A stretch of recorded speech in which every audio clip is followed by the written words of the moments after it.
여러 예전에 미국 서부에 있는 사막지대에 있던 한 인디언을 뉴욕시에서 초청을 했습니다. 이제 그를 초청해 놓고 뉴욕시에서 그를 위로하기 위해서 그를 극진하게 대접을 하게 됩니다.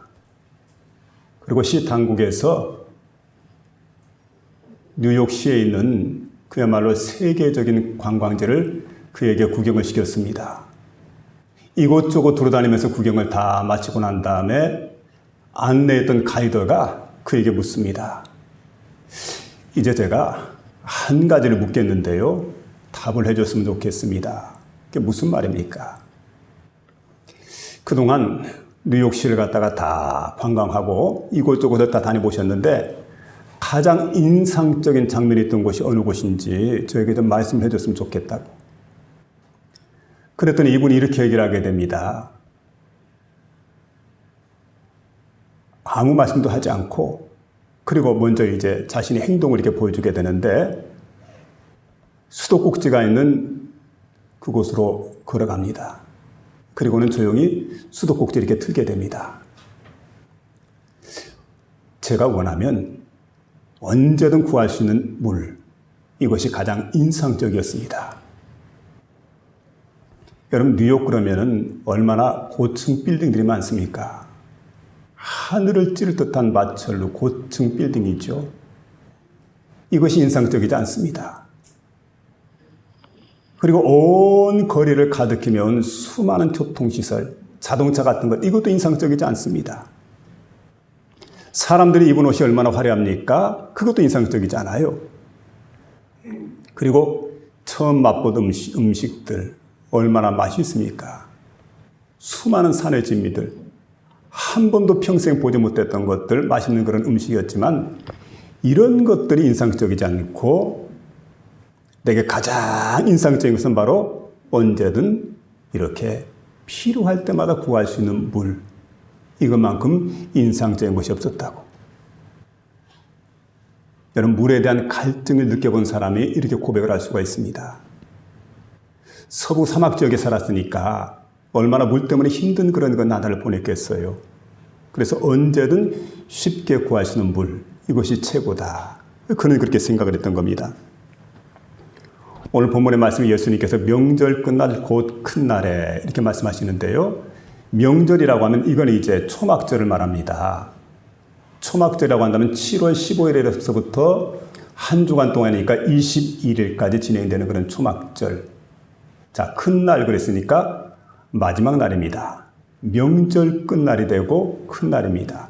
마지막 날. 자, 이때 이제 예수님께서 말씀하시는 이런 장면을 보게 되는데, 여러분 이제 해마다 초막절이 되게 되면 유대인들에게 그 특징 가운데 하나는 아르바미님이라고 해서 4가지 식물을 구합니다. 그리고 이걸 갖다가 한때 묶어가지고 이걸 막 흔들면서 하나님 앞에 기도를 드리게 됩니다. 이게 초막절 풍습 가운데 있는데, 근데 아르바미님이라고 하는 이 4가지 식물 가운데 보면 첫 번째로 이제 에트로그라고 하는 이 식물입니다. 이건 바로 이제 그 아름다운 나무 실과 그랬으니까 여러분 이게 이제 어떤 나무 실과인지 우리는 잘 이해가 되지 않지만, 그러나 여러분 이스라엘 사람들이 지금 구해서 쓰는 걸 보니까 레몬과 비슷한 귤과에 속해 있는 그런 아름다운 열매. 자, 이건 이제 어떤 걸 상징하냐면 여러분 맛이 있습니다. 향이 굉장히 좋습니다. 그러니까 하나님 약속하신 젖과 꿀이 흐르는 땅, 가나안 땅이 어떤 곳이냐. 이걸 이제 우리에게 보여주는 곳입니다. 가나안 땅, 여러분 그곳은 바로 풍요로운 땅이라는 거죠.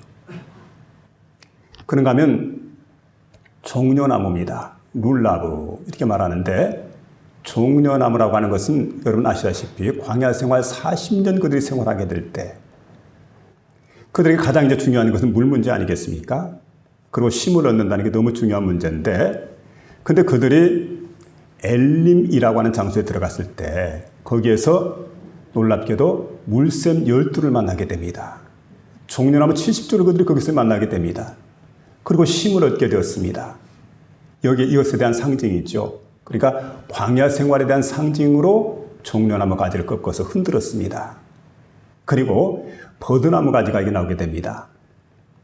이 버드나무 가지라고 해서 아라붓 이렇게 이제 부르게 되는데, 이 버드나무 가지라고 하는 것은 바로 여러분 아시다시피 요단강을 도하를 하게 됩니다. 엄청난 강이죠. 평소에는 그냥 별 보이는 그런 강이지만 모맥을 거둔 시기니까 물이 많이 흐르는 그런 시기입니다. 그런데 이때 요단강을 건너게 되는데 요단강 주변에 있었던 버드나무, 그래서 요단강 도하 작전을 상징하는 게 바로 버드나무 가지를 흔드는 겁니다. 그리고 또 하나가 있습니다. 무성한 나무 가지. 보통 화성류로 얘기하게 되는데, 가나안 땅에 들어갔을 때 여러분 그곳에는 어떤 곳이든 무성한 나무 가지가 자라기 때문에 이 나무 가지를 꺾어서 흔들라고 하는 거지요. 그러니까 가나안 땅에 대한, 약속의 땅에 대한 그 상징입니다. 이거 네 가지를 갖다가 너희가 흔들면서 감사하면서 하나님 앞에 기도를 드리는 이런 일을 하라. 그래서 이게 레위기 23장 40절에 이렇게 말씀해 주고 있습니다. 그래서 유대인들이 흔드는 네 가지 식물을 가리켜서 아르바미님 이렇게 말하고 있습니다. 자, 이걸 이제 흔들게 되는데, 오늘 여기 보니까 초막절 헌수의식, 이게 바로 이제 그야말로 초막절의 백미입니다. 실로암 연못에는 물을 떠다가 제단 곁에 갖다 이렇게 붓는 예식입니다. 자, 이런 예식을 하게 될 때 그때 예수님께서 말씀합니다. 명절 끝날 곧 큰 날에 예수께서 서서 외쳐 이르시되 누구든지 목마르거든 내게로 와서 마시라. 나를 믿는 자는 성경의 이름과 같이 그 배에서 생수의 강이 흘러나리라. 생수의 강이 흘러나리라. 이렇게 주님께서 말씀해 주고 있습니다. 여러분, 이 예식은 잘 아는 대로 이스라엘 백성들이 광야에서 물을 얻지 못했습니다. 몇 날 며칠 동안 물을 얻지 못하니까 목마름이 점점 심해져 갑니다. 갈증이 얼마나 심했겠어요. 타는 목마름으로 모세를 향해서 원망하고 불평하게 됩니다. 이때 모세가 하나님께 탄원하게 됩니다. 그러자 하나님께서 말씀하십니다. 모세야, 내 백성 이스라엘 갖다가 이 호렙산 한 바위로 모도록 해라. 바위 앞으로. 그래서 백성들을 다 그 앞으로 모았습니다. 그리고 모세에게 명하게 됩니다. 이 반석을 내가 들고 있는 지팡이를 가지고 내려치라고. 모세 손에 있던 지팡이를 가지고 반석을 내려칩니다. 그랬더니 반석이 쪼개지게 됩니다. 그러면서 거기에서 물이 콸콸 솟아흐르게 됩니다. 얼마나 많은 물이 흘러내렸던지 장정만 60만 되는 사람들이, 이 사람들이 다 물을 먹었습니다.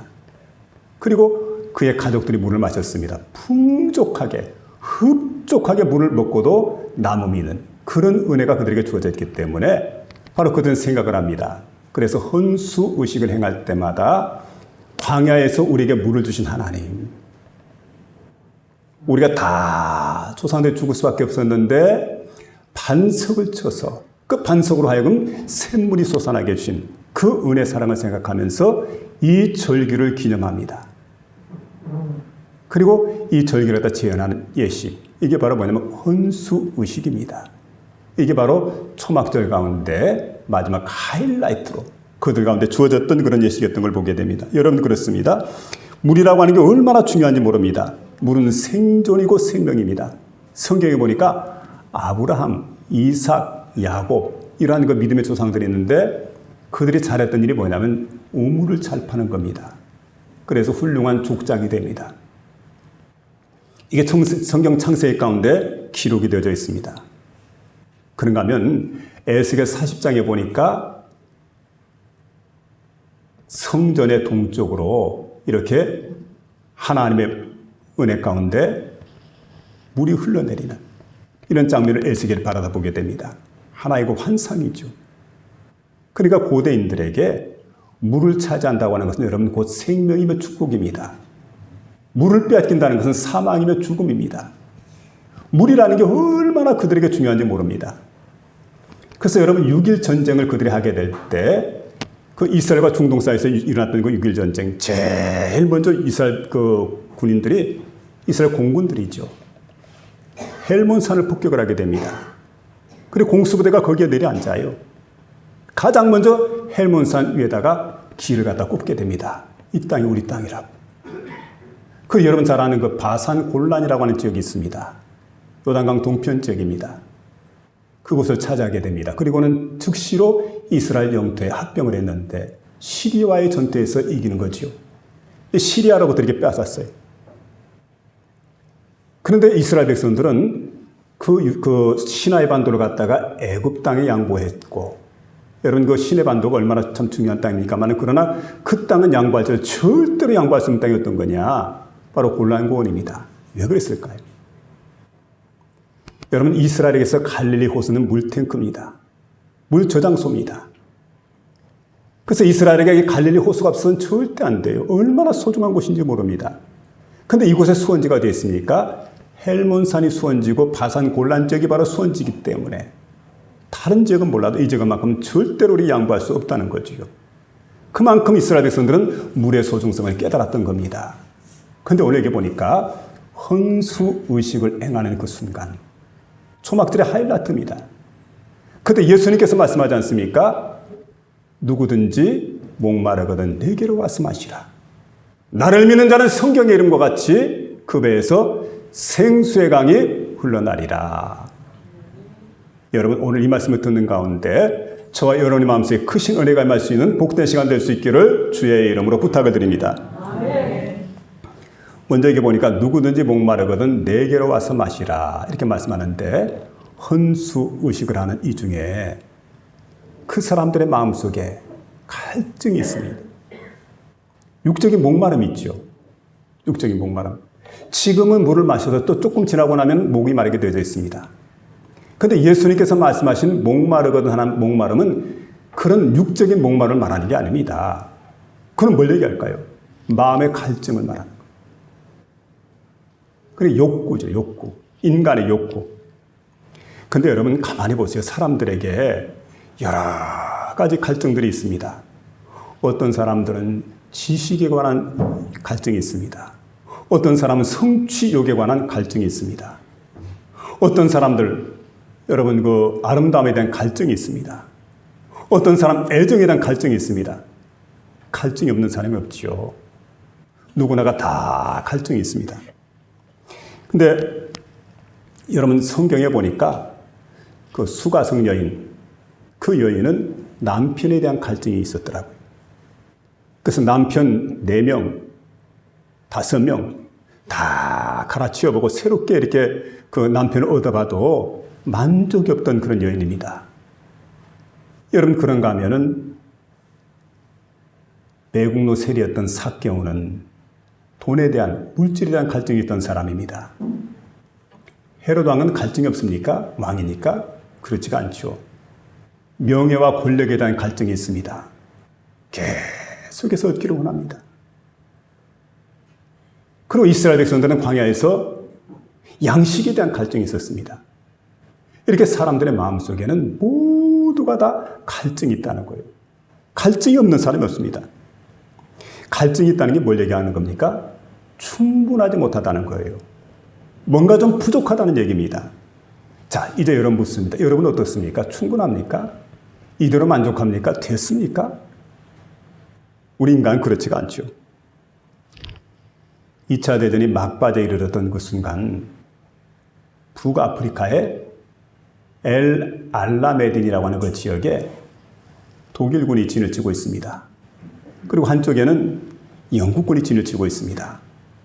그리고 당시에 그냥 많은 무기로, 신무기로 막 중무장을 해가지고, 그리고 이제 격전을 벌이고 있는데 사막 지역에서 격전하던 중에 그때 그만 물이 뚝 떨어져 버렸습니다. 얼마나 목이 말랐을까요? 전투를 해야 되는데. 근데 양쪽 지역에 물이 다 떨어졌는데 그 영국 진영에서 물을 발견했습니다. 그래가지고 영국 군인들이 파이프 라인을 통해서 물을 갖다 진지로 다 끌어들였습니다. 그리고 이제 실험을 하게 됩니다. 이상 유무를 확인하기 위해서 실험을 할 때 그 물 한 방울이 얼마나 소중합니까? 그래서 물 한 방울도 허투루 흘려보내서는 안 된다 생각을 하고는 바닷물로 파이프에다가 다 채웠어요. 그리고 이제 이렇게 그 진지로 흘려보내고 있는데, 근데 마침 그때 그 순간에 그 장소에 정찰하고 있던 독일 병사들이 그 사실을 알아냈습니다. 아, 여기에 파이프라인이 묻혀 있구나. 그래서 얼른 진지에 돌아가서 자신들의 그 군사들에게, 독일군에게 다 소식을 알렸습니다. 그랬더니 그냥 독일군들이 그동안 물을 마시지 못했는데 얼마나 기쁜 소식입니까? 이게 바로 복음입니다. 그래서 그냥 병사들이 다 이곳에 나타나가지고 한 병사가 곡괭이를 들고 찍었더니 그만 거기에서 이 파이프라인이 끊어지면서 물이 콸콸 쏟아져 나옵니다. 그러니까 병사들이 앞뒤 가릴 게 없습니다. 정신없이 달려들어가지고 물을 마시게 되었는데 시간이 좀 지나고 나니까 통증이 오기 시작을 합니다. 그러니까 물이 엄청나게 목이 마르니까 이게 짠물인지 매운 물인지 모르고 들이킨 겁니다. 나중에 마시고 나서 보니까 짠물인 거예요. 그러니까 그야말로 처음보다 훨씬 더 목마름 갈증이 심하게 되고 배도 아프게 되고 막 정신이 하도 없는 겁니다. 너무너무 힘든 거예요.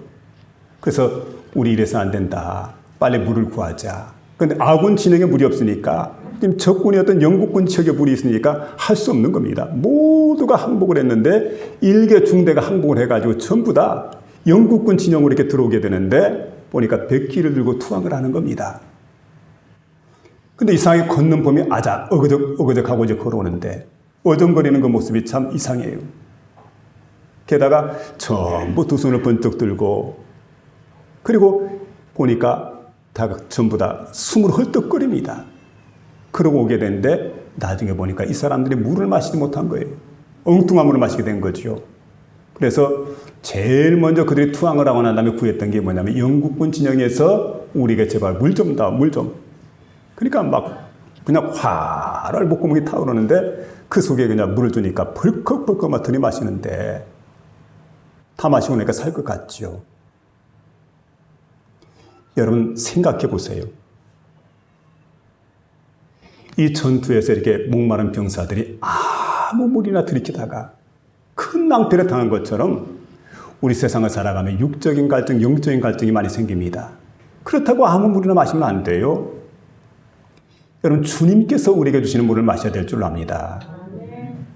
그래서 요한복음 4장 14절에 정확히 말씀하잖아요. 예수님께서 내가 주는 물을 마시는 자는 영원히 목마르지 아니하리니 내가 주는 물은 그 속에서 영생하도록 솟아나는 샘물이 되리라. 아멘. 여러분 주님께서 주시는 물을 마시는 저와 여러분 될 수 있기를 주의 이름으로 부탁을 드립니다. 아멘. 그 물이 초막절에 가장 의미 있는 일은 바로 이제 헌수의식인데 물을 길에다가 제단에 갖다 붓는 예식이죠. 제단 곁에 있는 통에다가 이렇게 갖다 이제 붓는 그런 예식인데 이 물을 기르러 갈 때 보면 제사장들이 이제 행렬을 지어가지고 쭉 내려갑니다. 실로암 연못으로. 그러니까 내려가는 거예요. 내려간 성에서 아래로 내려갑니다. 내려가서 실로암 연못에 가서 물을 깃게 됩니다. 그리고 그 물을 갖다가 그 통에다가 이제 붓게 되는데 제사장들이 가지고 간 통은 아구가 좁습니다. 황금빛이 나는 금 항아리입니다. 그 금 항아리에다가 물을 가득히 채우게 됩니다. 그 제사장이 이제 물을 갖다 울려내죠. 그리고 이제 올라가게 되면 그때 성문을 지키고 있던 사람들이 나팔을 불게 됩니다. 나팔 소리와 함께 그 제단 주변의 사람들이 아까 말씀드렸던 아르바미님이 있죠. 네 가지 식물을 이렇게 싸가지고 감사의 기도를 드리는 그러한 식물들인데 이걸 흔들면서 축제를 벌이는 겁니다. 즐겁게 춤을 추고 그리고 시편 18편과 118편은 바로 할례시인데 이 시를 갖다 노래하면서 하나님께 영광을 돌립니다. 그리고 제사장들이 와서 마지막 순서로 이제 거기다가 그 제단 곁에 있는 통에다가 물을 붓게 됩니다. 그럼 그 물이 관을 타고 제단 아래로 이렇게 흘러 들어가게 됩니다. 그리고 이제 예식이 마쳐지게 되죠.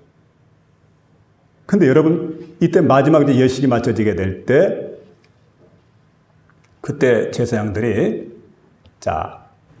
흔들어야 될 그런 그 버드나무를 갖다 흔들지 않습니다. 이번에는 그 버드나무를 갖다가 땅에다 내려치는 겁니다.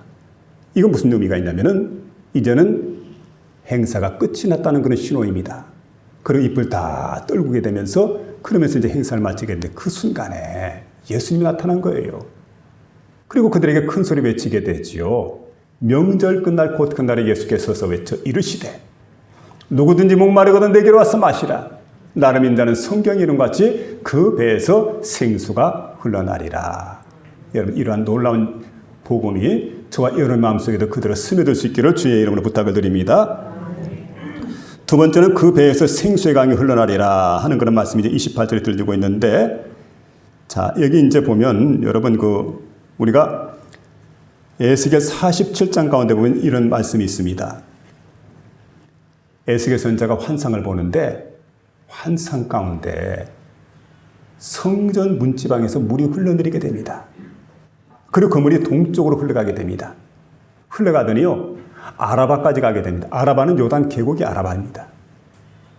그리고 여기에서 요단 계곡을 통해서 아래에 있는 그 사해바다로 흘러들어가게 됩니다. 자, 근데 놀라운 역사가 나게 됩니다. 근데 얼마나 물이 많은지요. 점점 물이 불어나게 되는데 그때 그 물을 갖다가 에스겔 선지자가 청량을 하게 됩니다. 먼저 1천척을 청량을 했다. 여러분 1척은 45cm입니다. 장정 그 가운데 손가락에서 팔꿈치까지 약 45cm쯤 되지 않습니까? 아마 긴 사람은 50cm가 될 겁니다. 50cm로 계산하게 되면 얼마입니까? 500m. 1천척이니까 청량해라. 청량을 했더니요 발목까지 물이 채게 됩니다. 이런 물이 채는 곳을 실개천이라고 말할 겁니다. 그 다음에 다시금 1천척 500m를 더 청량하게 됩니다. 그러더니 무릎에 차오르게 됩니다. 또다시 1천척 500m를 청량을 했더니 허리까지 차게 됩니다. 그 다음에 또 청량을 했는데 가슴까지 차게 됩니다. 그 마지막으로 청량하게 됐을 때는 물이 완전히 넘쳐가지고 결국은 헤엄을 치지 않으면 건널 수 없는 그런 큰 강을 이루게 되었더라.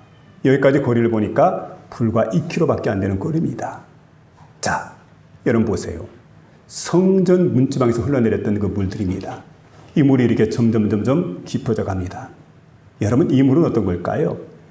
생명수입니다. 생명을 살리는 물입니다.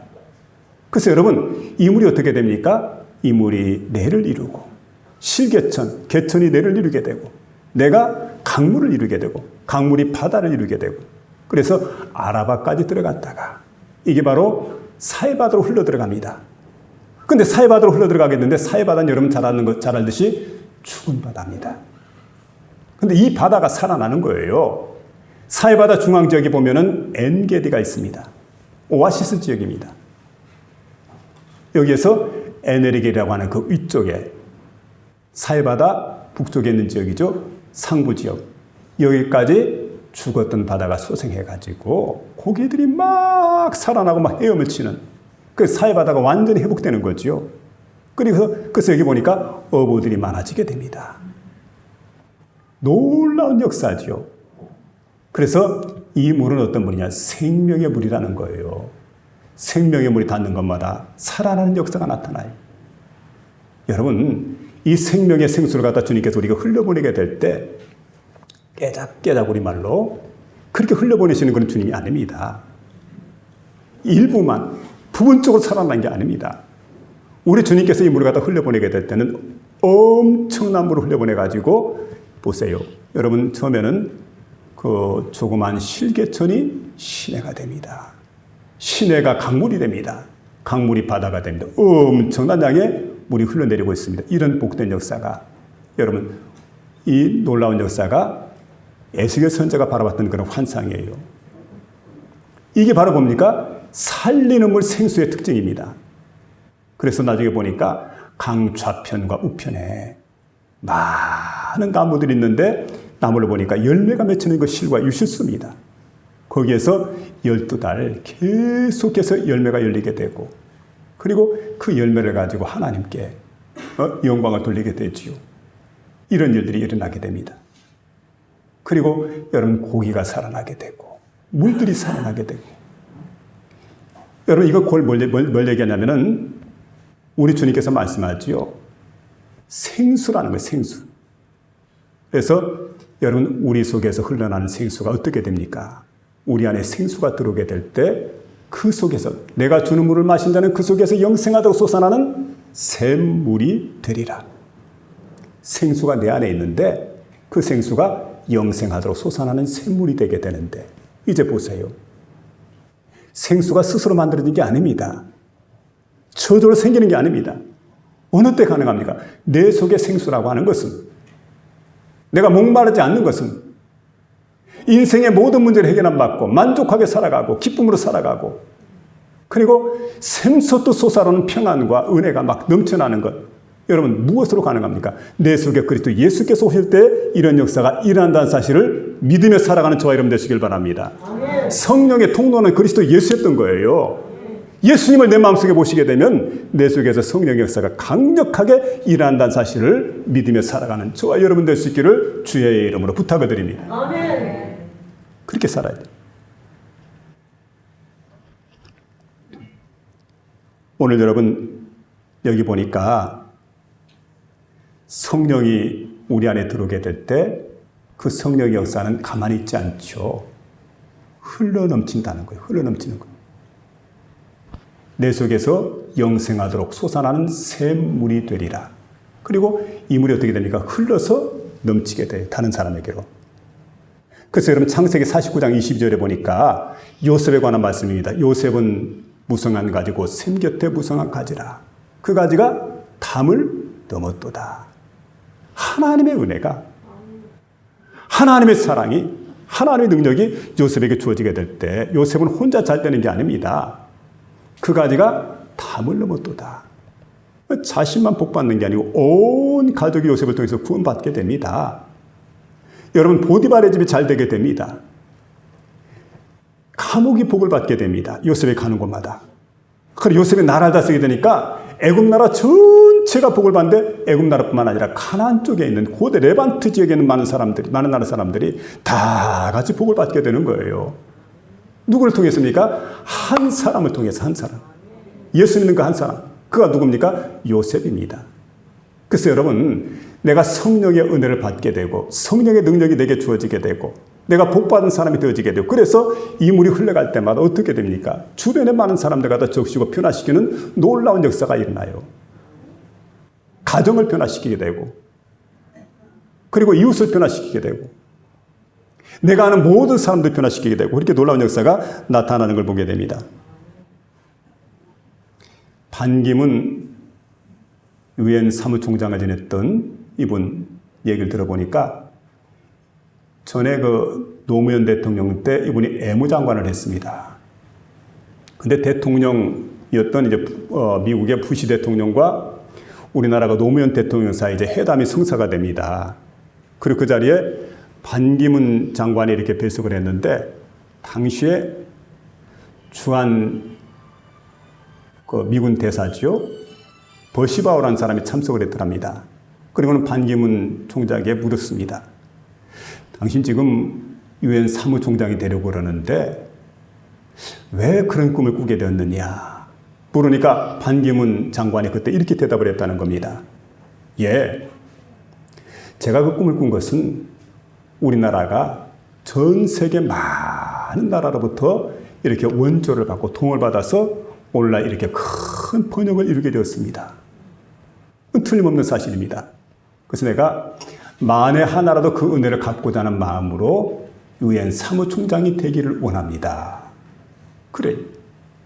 근데 그 말을 들었던 부시 대통령 마음에 큰 감동이 일어났다는 거지요. 여러분, 그래서 결국 그의 영향력 행사가 얼마나 큽니까? 반기문 장관이 유엔 사무총장이 되어지는. 여러분, 우리는 그렇습니다. 하나님께로부터 받은 은혜가 얼마나 큰가. 다른 민족에게 받은 은혜도 크지만 내가 하나님께로부터 받은 은혜가 얼마나 클까. 여러분, 인간의 가장 기본적인 은혜, 그리고 가장 풍성한 은혜, 누구에 받은 거예요? 하나님께로 우리가 부터 받았지 않습니까? 하나님께로부터. 그래서 받은 은혜가 너무 큰 겁니다. 전적으로 하나님의 은혜라고 생각을 하고, 여러분, 대속의 은혜가 있습니다. 십자가에 대신 죽어주신 예수 그리스도의 은혜, 그 은혜를 내가 마음속에 간직하고 그 은혜를 누리다가 쭉 충만하게 은혜를 누리는 것 중요하죠. 그리고 이제 이걸 갖다가 다른 사람에게 흘러넘치게 하는 겁니다. 많은 사람들에게. 그래서 여러분, 지금도 여러분 세상 사람들은 방방 뜹니다. 왜 그럴까요? 방향을 모르고 방황하고 있으니까 방방 뜨는 거 아니에요. 그 사람들이 여러분 방향을 가르쳐주고 방황하지 않도록 바른 길로 인도해야 될 책임이 누구에게 있습니까? 저와 여러분에게 있어요. 그래서 우리가 할 일이 뭡니까? 생명의 복음을 가지고 그들에게 하나님 복음을 전하게 되는데 이것도 내 힘으로 아니 됩니다. 성령의 강력한 역사를 통해서 이 일이 가능합니다. 그래서 여러분 오순절날 성령을 주시고 주님께서 이제 그렇게 말씀하지 않습니까? 너희는 온 천에 다니면서 만민에게 복음을 전파하라. 하늘과 땅의 모든 곳을 내게 주었으니 그러면 너희는 가서 아버지와 아들과 성령의 이름으로 세례를 베풀고 내가 너에게 분부한 모든 것을 가르쳐 지키게 하라. 볼지어다 내가 세상 끝날까지 너희와 항상 함께 있으리라. 아멘. 오직 성령이 너에게 임하면 네가 권능을 받고 예루살렘과 온 유대와 사마리아와 땅 끝까지 이르러 내 증인 되리라. 여러분 이 복음을 전하는 저와 여러분 될 수 있기를 주의 이름으로 축원합니다. 아멘. 마지막 세 번째는 성령을 받으라고 말씀해 주고 있는데 39절에 말합니다. 이는 그를 믿는 자의 받을 성령을 가리켜 말씀하신 것이라. 이렇게 말씀하는데 생수가 육체를 살립니다. 마찬가지로 성령은 우리의 영혼을 살린다는 사실이에요. 성령이 내 안에 들어오게 되면 내 죽었던 영혼이 반드시 살아나는 그런 역사가 나타나게 되어 있습니다. 여러분 마음 깊은 곳에 성령께서 계시면서 솟아나는 샘물처럼 생명을 계속해서 공급하시는데 온갖 영혼에 필요한 것들을 다 공급하십니다. 그래서 여러분 기쁨도 사랑도 지혜도 능력도 그 안에 다 담겨져 있는 거예요. 우리 안에 거하시는 성령이 바로 생수인 줄로 믿으시기 바랍니다. 생수. 그래서 로마서 8장 11절에 보니까 예수를 죽은 자 가운데 살리신 이의 영이 너희 안에 거하시면 그 그리스도 예수를 죽은 자 가운데 살리신 이가 너희의 죽을 몸도 살리시리라. 이렇게 말씀해 주고 있습니다. 본래 인간의 마음은 하나님이 여기 계셨습니다. 그리고 하나님과 인간이 교통을 했습니다. 그런데 처음 시조였던 아담이 하나님께 범죄하게 될 때 하나님의 영이 우리에게서 떠나버렸어요. 근데 구약 성경에 보면 하나님의 영이 떠났는데 부분적으로 임재를 하게 될 때 가만히 구약 성경을 읽어보세요. 때로는 왕에게, 때로는 선지자에게, 때로는 제사장에게 성령이 임재를 하십니다. 근데 여러분 그들이 하나님께 또다시 범죄하게 되면 하나님의 성령 가차없이 떠나는 거예요. 그들과 함께 할 수가 없어요. 반드시 떠나는 겁니다. 우리 창세기 6장 3절에 보니까 여호와께서 이르시되 나의 신이 영원히 사람과 함께하지 아니하리니 이는 그들이 육체가 됨이라.